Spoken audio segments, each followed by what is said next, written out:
On this week's episode of Inside Iowa, see how the university is helping navigate the final frontier. Learn about antisocial personality disorder from UI professor Dr. Donald Black. Check out the mock trial club on campus. Learn about how the old Capitol almost burnt down. See how the Children's Hospital removed a brain tumor. And get a new recipe for bean dip with Kinnick's Kitchen. Inside Iowa starts now.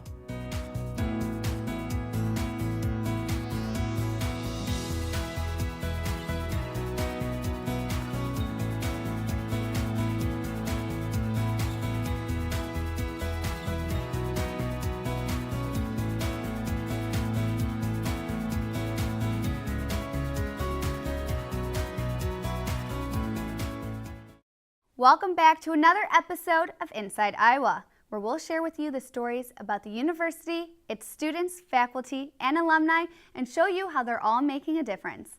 I'm Lauren Moss. And I'm Eric Dawn. Each week we take a look at how the University of Iowa is contributing to medical, scientific, and academic research in the world today. Not only in the world, Eric, but in the galaxy. That's right, Lauren. The Voyager spacecraft started its journey in 1977 and has just left the Milky Way. It also has a little something on it from the University of Iowa. Back when the Voyager journey was proposed, Professor Don Gurnett recommended attaching two 10-meter-long antennas to detect low-frequency radio waves, and NASA jumped on board. Iowa has a long history with space exploration. In fact, Iowa's space program predates NASA. Let's take a look at this Hawkeye that's flying throughout the galaxy. The Voyager mission is one of the most famous and historic missions that NASA has ever flown. It was originally conceived as what was called the Grand Tour, to fly by the outer planets, Jupiter, Saturn, Uranus, and Neptune. We proposed to fly an instrument on Voyager way back in the early 70s. And we, the University of Iowa and my group, were selected to build the instrument. And that was in about 1974. And we had 3 years to build it. And the thing I study is waves in plasmas, radio emissions. And so we proposed to fly two antennas on the spacecraft, and there are these two antennas out here. They're about each about 10 meters long, and so we can pick up low-frequency radio waves. The holy grail of the Voyager interstellar mission is to reach the heliopause. And what is the heliopause? Well, the heliopause is the boundary between the solar wind gas or plasma coming out from the sun and the interstellar medium. When we saw the data for the first time, my reaction was, that's it. Those are the plasma oscillations we expected to find on the other side of the heliopause. I showed the data to Professor Gurnett, and he was as excited as I was. That's it, no doubt about it, that's it. As soon as we saw these plasma oscillations, Bill Kurth and I said, we're in the interstellar medium. And the reason we knew that, the frequency was very high. It was so high it showed us that we were at 100 times the density we were in the more inner part of the heliosphere. So just in a matter of seconds, we knew we were in the interstellar medium. So we contacted some of our colleagues on the Voyager team and reported this result.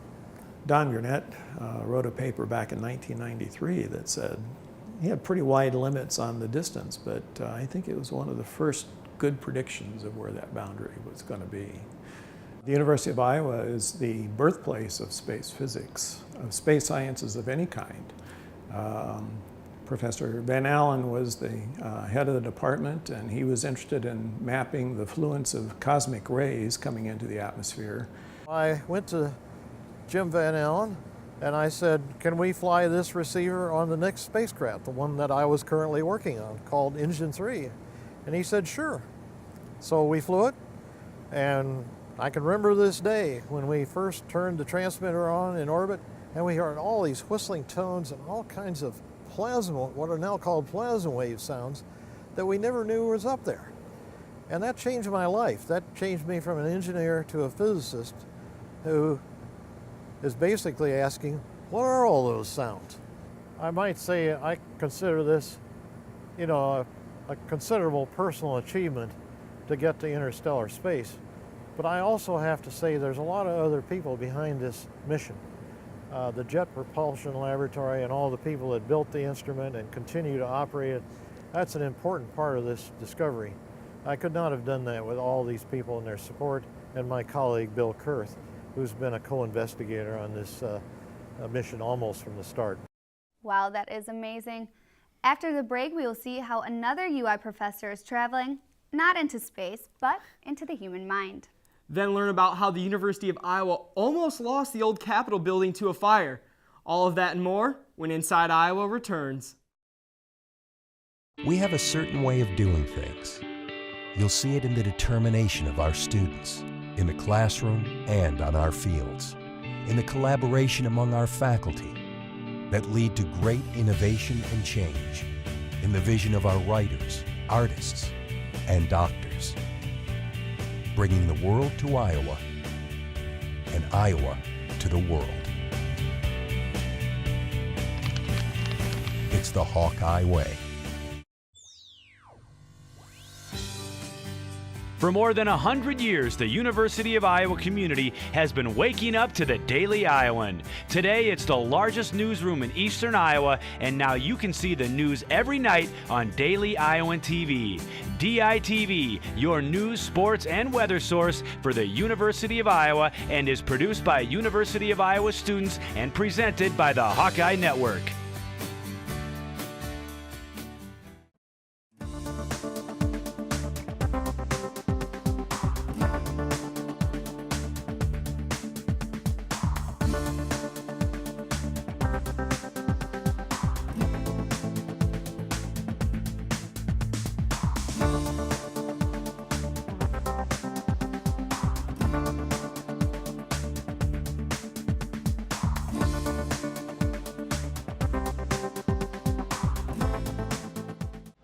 Show your Iowa pride, the Iowa Hawk Shop, where Iowa shops. The ultimate collection of Iowa Hawkeye merchandise, gifts, and apparel. Help support the University of Iowa. All proceeds benefit men's and women's athletic teams and student programs. The Iowa Hawk Shop, where Iowa shops. Show your Iowa pride. Call 1-800-HAWK-SHOP or visit www.hawkshop.com. Welcome back, Hawkeyes. Did you ever know someone who, for whatever reason, just refuses to follow the rules, even when their choices are clearly causing them nothing but trouble? Can't say that I have, Lauren, but maybe some of those people have antisocial personality disorder, or sociopathology as it's more commonly known. Professor Dr. Donald Black explains more about this fascinating disorder. Dr. Donald W. Black, a psychiatrist at the University of Iowa, returned to Prairie Lights in downtown Iowa City to read selected passages from the new edition of his book, Bad Boys, Bad Men. Well, I was invited to give a book reading at Prairie Lights in 1999 and enjoyed it very much. And really felt it was an honor. Prairie Lights is an extraordinary bookstore.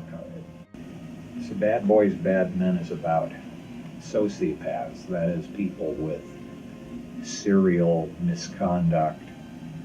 These are the sorts of people in society who tend to end up in jails and prisons. They tend to do bad things.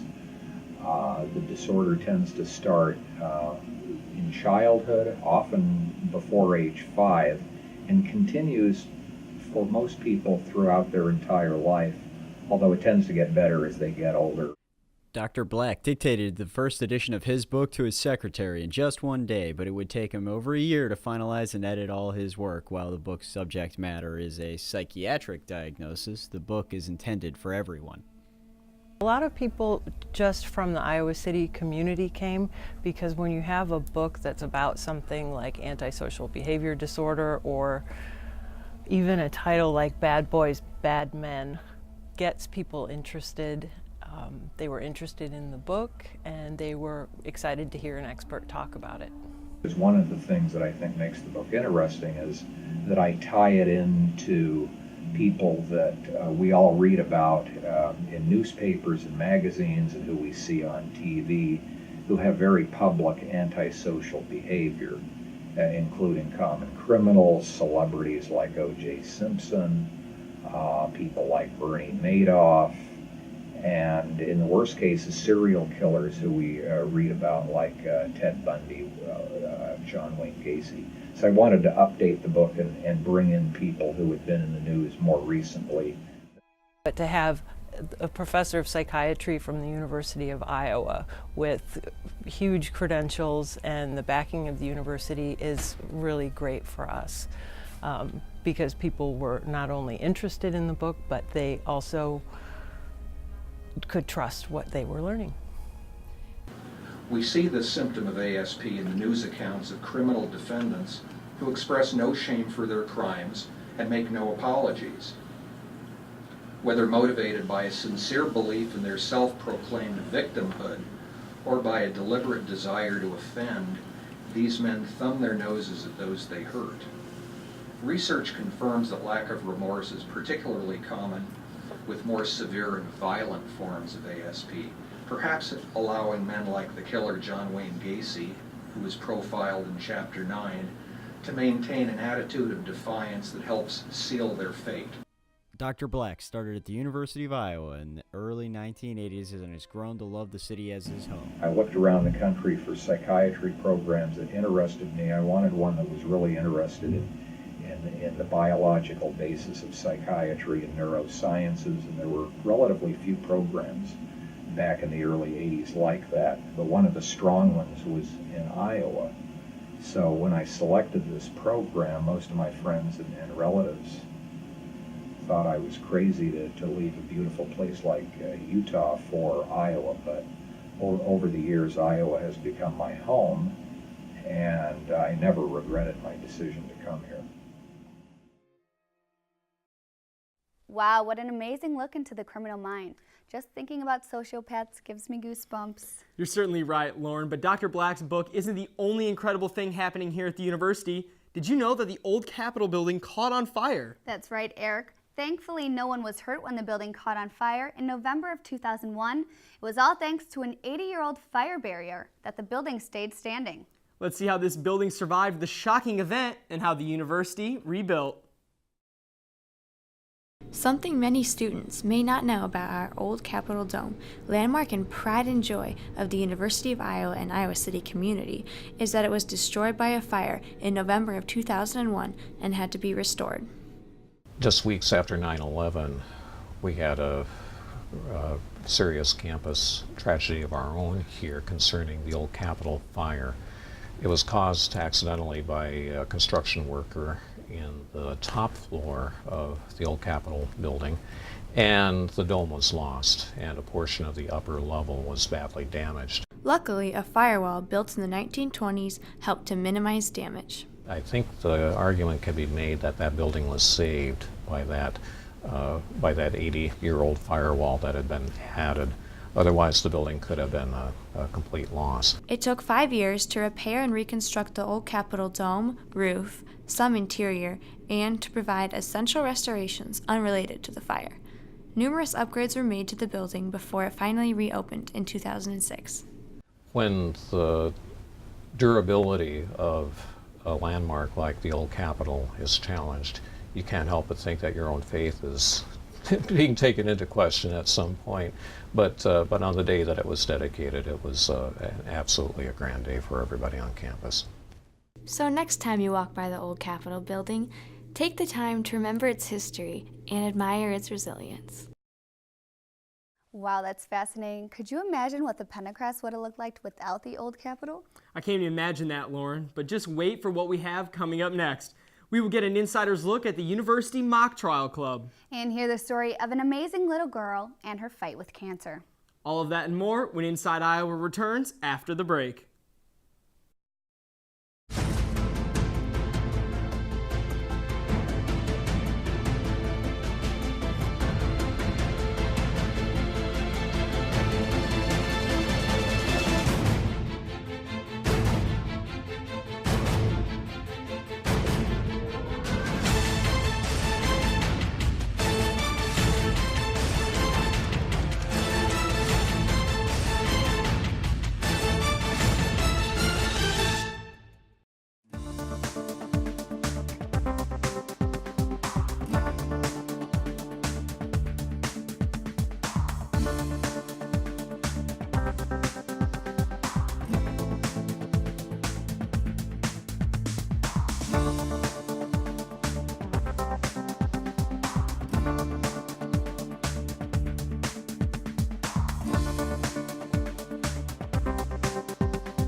Performing Iowa, the University of Iowa's finest in music, dance, and theater performances. Go behind the curtain and see why the University of Iowa is a hub for artistic expression and creative production. Performing Iowa, each week only on the Hawkeye Network.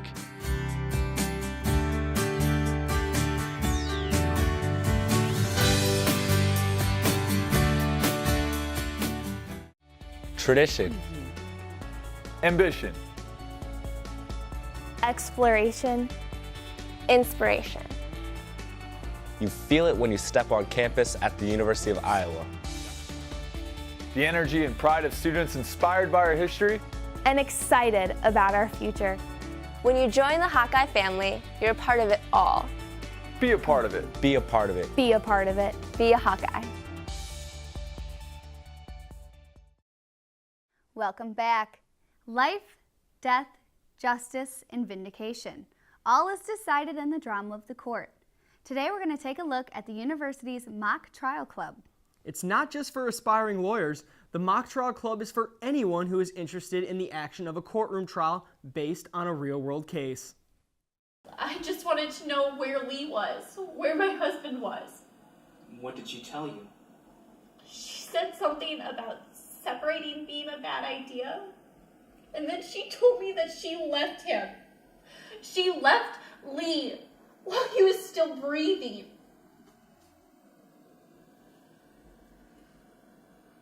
No further questions.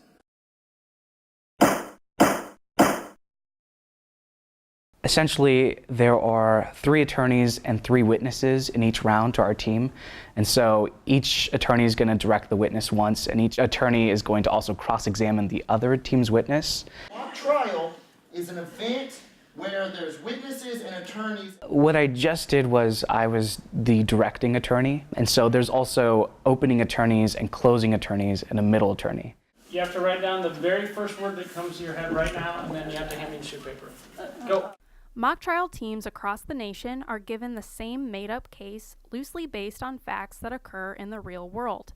This year's case is a scuba diving incident. When people come into mock trial, it's from all sorts of backgrounds. You have people that want to do pre-law because they hear the word mock trial and they think of, okay, I need to do something that will help me get into law school, prepare me for law school. But then we also have medical students, we also have art majors, we also have engineering and medical majors, because once you start to talk to the people in the program, you get a feel for how it helps them in public speaking and how it helps prepare them to think on their feet. So all those tools, no matter what people go into, be it law or anything else, help people really build those skills. Lee showed me the brochure he'd had in his study. He said it'd be the perfect anniversary trip. That was just my direct examination, so Eddie was my attorney, and then he was just asking me the questions about what happened so that the jury can get a better understanding then of what role I play and how this has affected me, because I was obviously closest to the person who died while I wasn't on that dive, but I knew all of the events leading up to it. When I'm on the stand, I want to make sure that I'm portraying Andy Allen, not Megan Sherburne. I just do mock trial because I love it. I do mock trial because I've gained so much from it. Not just speaking skills, but I've gained friendships. I've gained the most amazing experiences of my life. The trips we've gone on, all of our adventures, I guess. There's just, you can't compare it to anything. Wow, that really looks like a cool club. It certainly is. Also on campus, doctors at the University of Iowa Children's Hospital are always hard at work saving lives. And when Skylar Jacobson was a baby, chronic ear infections were becoming a concern. Doctors discovered she had a brain tumor, and they were going to have to perform surgery to save her life. After 8 hours, doctors successfully removed the tumor.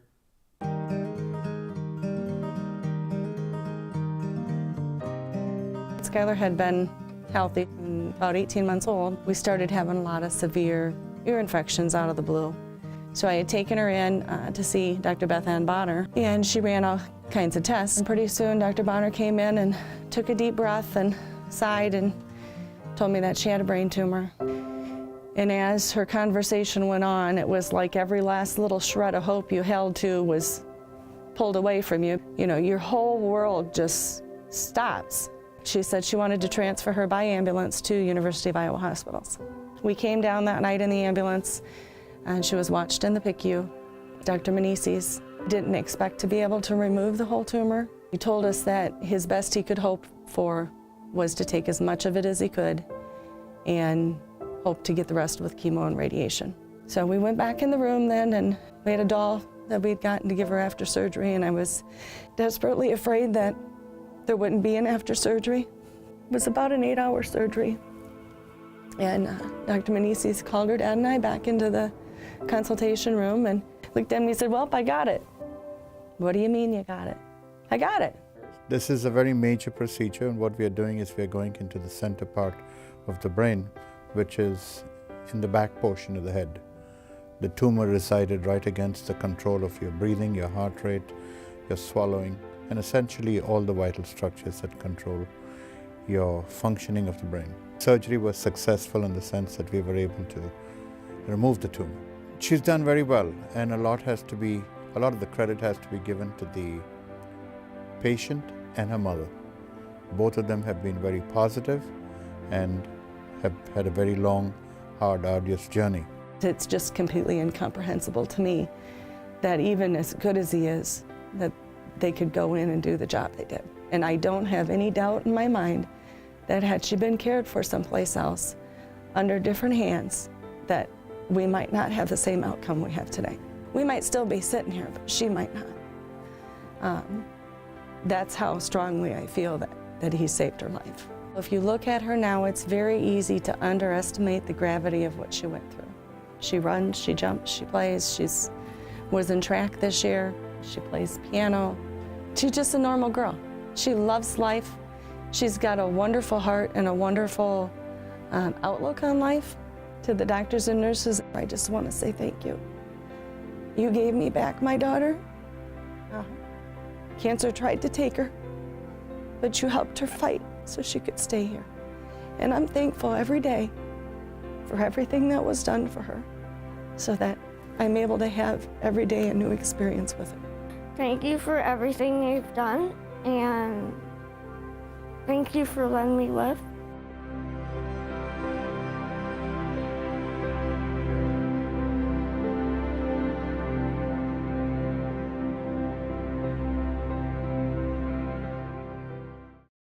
Thank you, Skylar, for sharing your amazing story with us. Wow, what a great little girl. And what an amazing story of how she was able to fight off cancer. We're going to take a quick break, but stay with us to see what's cooking in Kinnick's kitchen. There are over 24,000 bridges in Iowa. But only one connects University of Iowa hospitals and clinics to Iowa River Landing. From pediatrics and women's health to cardiology and routine exams, world-class medical care can be found at a new, convenient location in Coralville. Iowa River Landing is here, and it's designed just for you. For an appointment, call 319-467-2000. May. When Basabi has been very active on the offensive glass. And there it is. Devin Marble with that score joins his dad Roy in the 1,000-point club here at Iowa. The first father-son duo in Big Ten history to accomplish that feat. He just made history. Father and son, each in the same exclusive club in Iowa basketball history.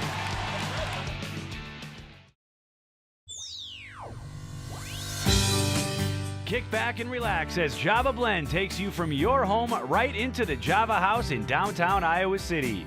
Experience local and national talent perform for a live audience, featuring musical groups from all over the country. Java Blend puts you in the front row of each performance. Java Blend is presented by Iowa Public Radio and the Hawkeye Network.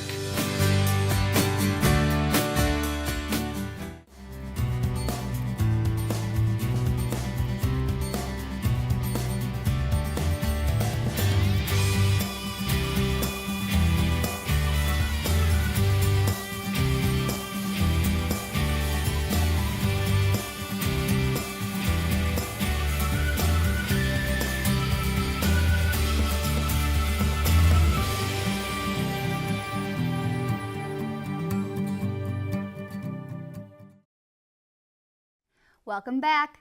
We'll wrap up today's show with our tailgating segment, Kinnick's Kitchen. Inside Iowa producer David Gamrod came across a very special bean dip from some Iowa alum who love this school so much, they keep coming back. You know, Eric, I always love seeing what kind of crazy stuff these Hawkeye fans can cook up for tailgating. Me too. Let's see what David has in store for us today.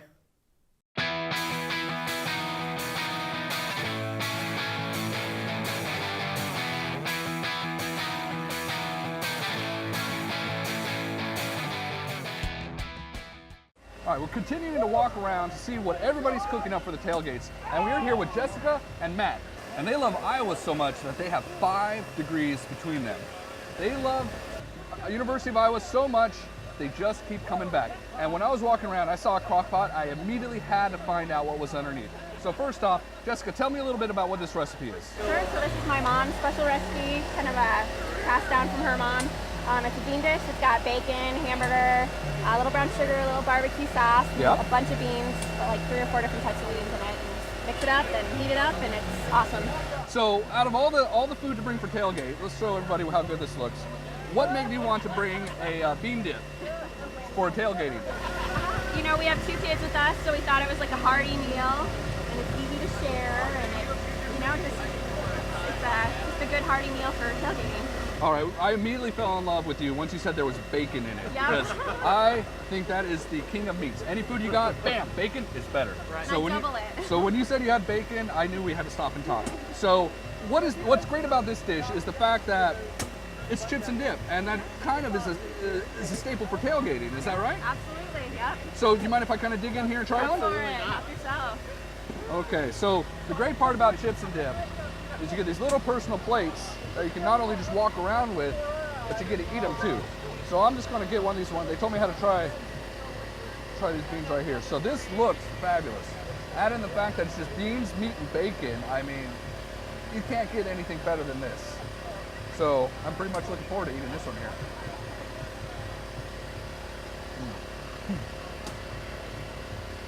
That is fabulous. You got the smokiness kind of from the bacon. You got a little sweetness in here. That's so good. Hold on.